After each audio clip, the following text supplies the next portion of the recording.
you're only as good as your last race. Or so the saying goes. To some, that may mean the beginning of a renaissance, a breakthrough in their careers. For others, it's a one-way ticket to the glue factory. I think we all know where Carlos Sainz sits at this point. He's the talk of the town, the hero of the paddock, the future Formula One world champion. Apparently, 4 rounds into the 2024 season, he's one of the biggest commodities around, and now every team, it seems, is chasing his signature, which I find funny. Wasn't it just 18 months ago where the pressure was on this guy to perform, with questions being posed about his future in the game, exactly what value he had as a Ferrari driver? Him as an afterthought. With what's happened lately, it just seems that we've forgotten. But in all the noise that's been generated as of late, we've got to ask, are we witnessing the redemption of Carlos Sainz?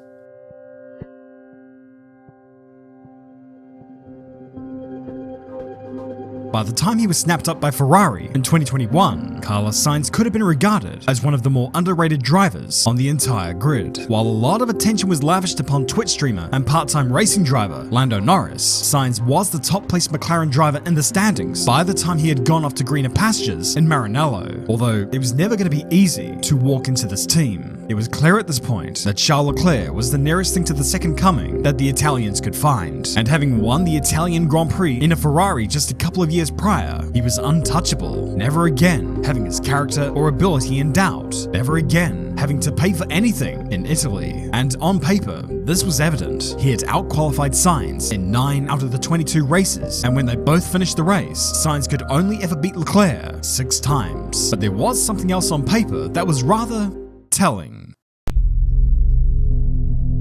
Yes, he didn't quite have Leclerc's raw pace, and yes, Leclerc had a share of issues with the car or otherwise. Remember, this was at a time where Ferrari was being run by the bastard love child of Harold Ramis and a clown. But Sainz didn't have Leclerc's aptitude for blowing himself up either. There were teething troubles, yeah, but honestly, being in a new team, you would expect that. What Sainz proved that year was that consistency mattered, and he had a lot of it. It wasn't as if he was a million miles off Leclerc's pace either. He just seemed to find the balance between aggression and conservativeness that Leclerc himself just couldn't. Theoretically, he should be able to build upon that speed going into the second year, where he's no longer a rookie in that team, and where his input on the car is more so compared to what it was in the previous year. Alas, things were expected of him come 2022.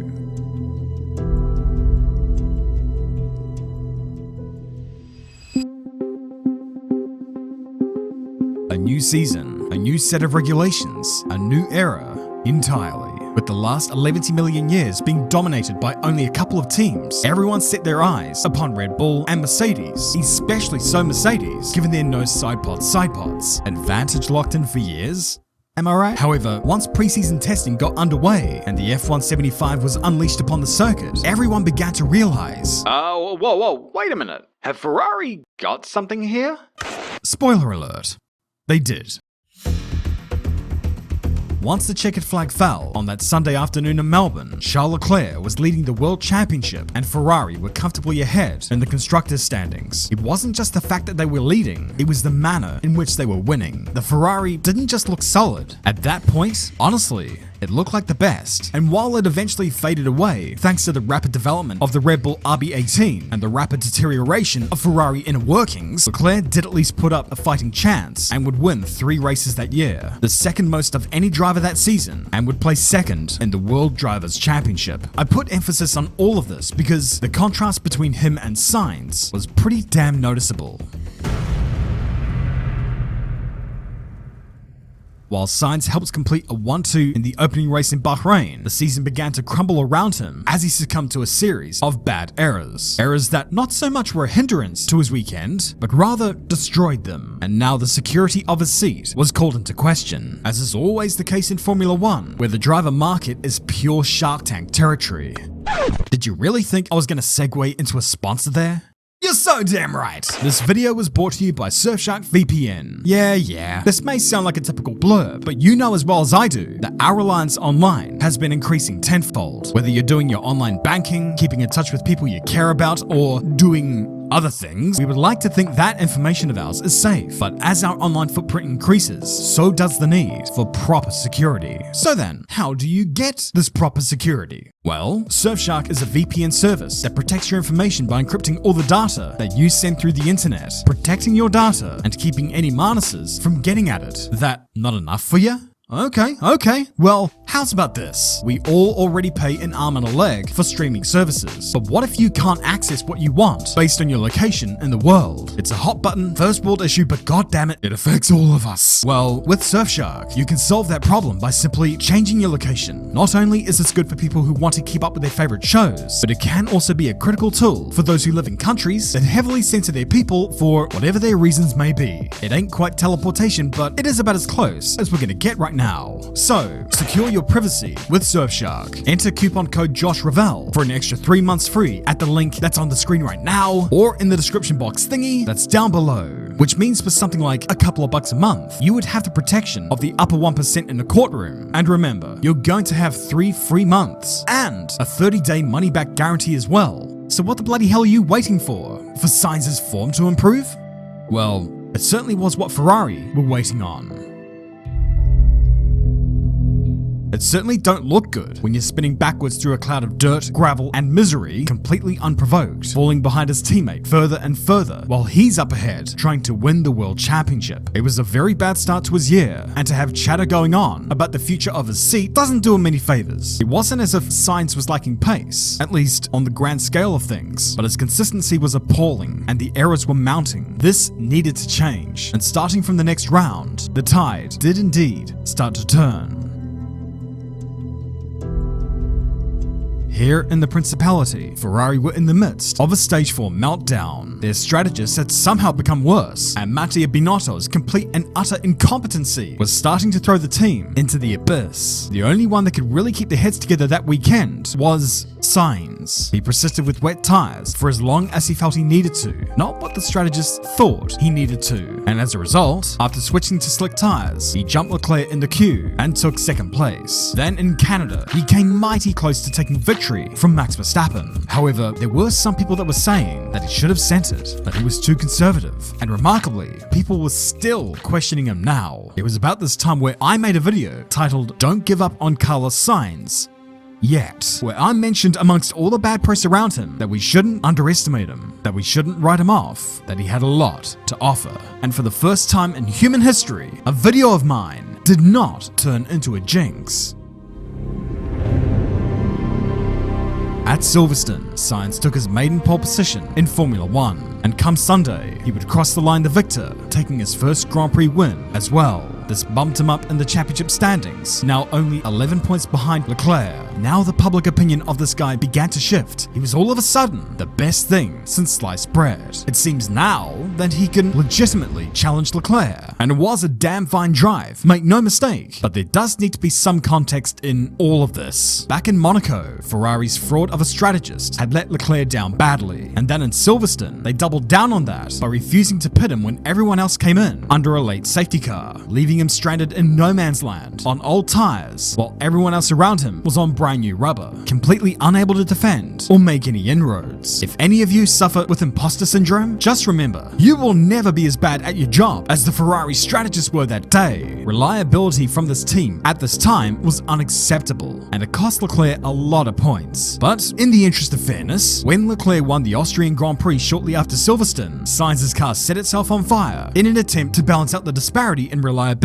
at Ferrari. As the car became slower and slower, Sainz then began to pick up momentum, which was a desperately unhealthy trait to possess. He made mention that he had to adjust his driving style to be able to extract the most that he could out of the F175, to drive in what was to him a completely unnatural way, and that by Montreal, it all started to work in his favor. But there was another theory as to how he found his speed. Rumors abound that development of the car was skewed toward what Sainz was wanting, and that this coincided with the car's dwindling pace. Of course, he rubbished this, and ultimately by Montreal, when Sainz was starting to get to grips with the car, it was still a car that was winning. When all was said and done, the second half of the season was a big improvement from the first half, but ultimately, Leclerc still finished ahead of him more times, took more pole positions than he did, and finished second in the Drivers' Championship to Sainz's 5th. With everything thrown into context, you couldn't argue misfortune for Sainz any more than you could for Leclerc, because in the end, a lot of it was ultimately his own doing.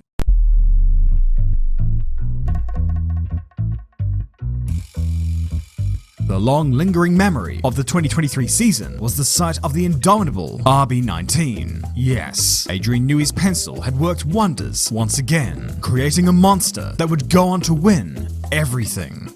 Well, almost everything.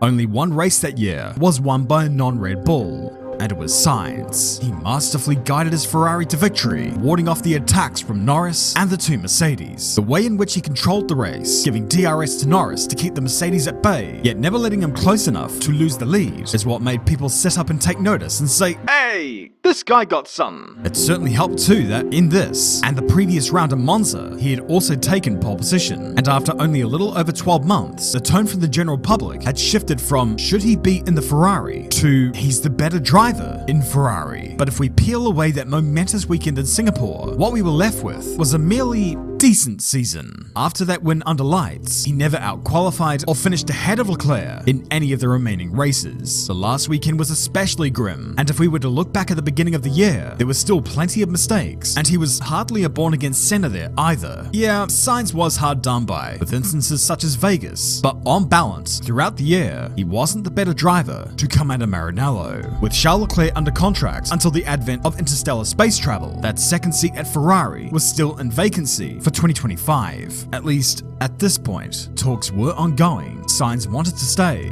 Then, on the 1st of February 2024, we got an answer. We've got some huge breaking news. Lewis Hamilton is going to be leaving Mercedes and joining Ferrari. The world's most glamorous racing badge, Ferrari. Drivers had found out they'd lost their seats in much worse fashion. Finding out in a newspaper in a cafe outside the track being one of them. Or, hell, being told by the driver replacing you even. But still, this was gutting for Carlos. How you respond in situations like this determines whether you sink or swim in the sport. And so, in the second round of the 2024 season in Saudi Arabia, Sainz rolled up his sleeves and went straight to ER. Struck down with appendicitis, Sainz would have been feeling slightly worse for wear. It certainly looked like it when the act of walking proved to be a struggle, and when the bear took over the drive that weekend, putting in a driver of the day performance. Some even dared to ponder, well, do we really need Sainz to come back? There were even doubts that he would recover in time for Australia, he himself admitting that before the flight to Melbourne, that he doubted that he'd be well enough to compete. Well, he would compete, and holy crapperoni. 16 days after undergoing surgery, Carlos Sainz won the Australian Grand Prix in astounding fashion, while the world stood aghast at Max Verstappen being thrown out of the race due to a brake disc going on strike. Victory that afternoon for the Ferrari of Carlos Sainz was almost beyond doubt, because Ferrari had the right package. Their long-run pace was OP, and Sainz was just so much better than everyone else that weekend. He had judged the race to perfection, a clinical performance, and he still wasn't 100% fit, still in pain from undergoing the knife on the other side of the world just 2 weeks prior. He was completing 2 one-hour sessions in hyperbaric chambers every day, and he was also using an Indibia machine to help speed up the process of healing. And you had to wonder at that point, Well, what if this guy's fit?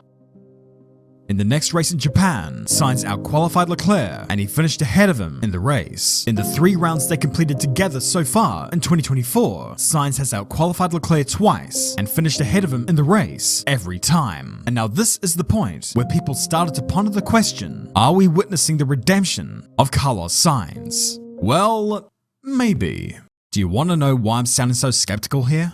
Well, it could just be because I'm an asshole, but let me just put things in perspective here. Remember the tail end of 2023, when Sainz took 2 pole positions in a row and drove a commanding performance in Singapore? Well, do also remember that after that race, he never out-qualified or out-raced Leclerc one time in the 7 races that followed. That is pretty damning. consistency has been an issue with Sainz, and every time that happens, the narrative swings. It certainly doesn't help when it seems that in every race, people who should know better about the ebbs and flows of sporting performance seem to forget about it. There are 3 things in this world that would survive an atomic bomb: rats, roaches, and reactionary pundits whose minds change like James McAvoy in Split. Like that phrase mentioned at the beginning of the video, a phrase so often mentioned around the paddock that it's sort of become folklore. You're only as good as your last race.